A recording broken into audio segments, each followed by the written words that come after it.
ఓ ముసలమ్మ, ఒక అవ్వ, యేసన్న గారు ప్రభు రాత్రి 3 సార్లు చూపించాడండి. ఏమిటమ్మా దాంట్లో ఉన్నది?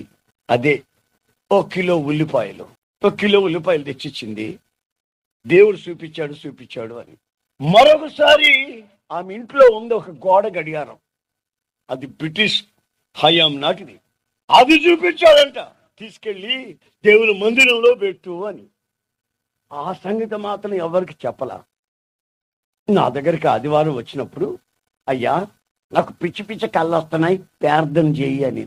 పిచ్చి పిచ్చి కళ్ళ? ఈ వయసులో ఏం పిచ్చి పిచ్చి కళ్ళమ్మా నీకు? ఈ వయసులో పీడకళ్ళు ఈ వయసులో వచ్చాయి నీకు? ఏంటది, ఏమొచ్చింది చెప్పు అన్న. అదే ఆ గోడ గడియారం తీసుకెళ్ళి దేవుని మందిరంలో పెట్టమని వచ్చిందయ్యా. అట్లాంటి రాకుండా ప్రార్థన చేయి. ప్రభు చెప్పాడు కదా, చూపించాడు కదా, ఇచ్చేయకపోయావా అన్న. అయ్యా దాన్ని చూసినప్పుడల్లా మా ఆయన గుర్తొస్తాడు.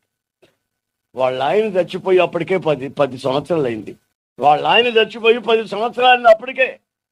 దాన్ని చూస్తే వాళ్ళ ఆయన గుర్తొస్తాడంట. ఎందుకని అన్న. అయ్యా వారానికి ఒకసారి కీ ఇవ్వాలి, కీ దాన్ని తిప్పాల.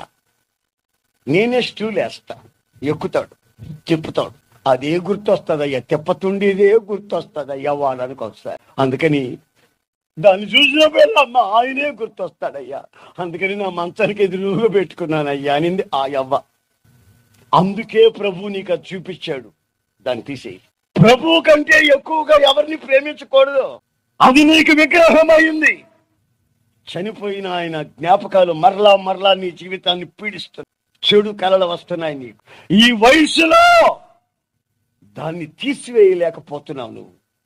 అందుకే ప్రభు చూపించాడు, తీసేయి, అది నీకు విగ్రహం కాకూడదు.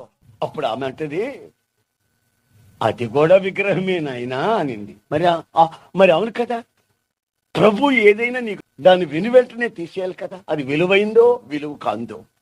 ప్రభు ఏదైనా నీకు చెప్పినప్పుడు వెంటనే దానికి ప్రత్యుత్తరంగా నీ ఒక తీర్మానం చేసి జీవితంలో దాని నుంచి విడుదల పొందాలి కదా.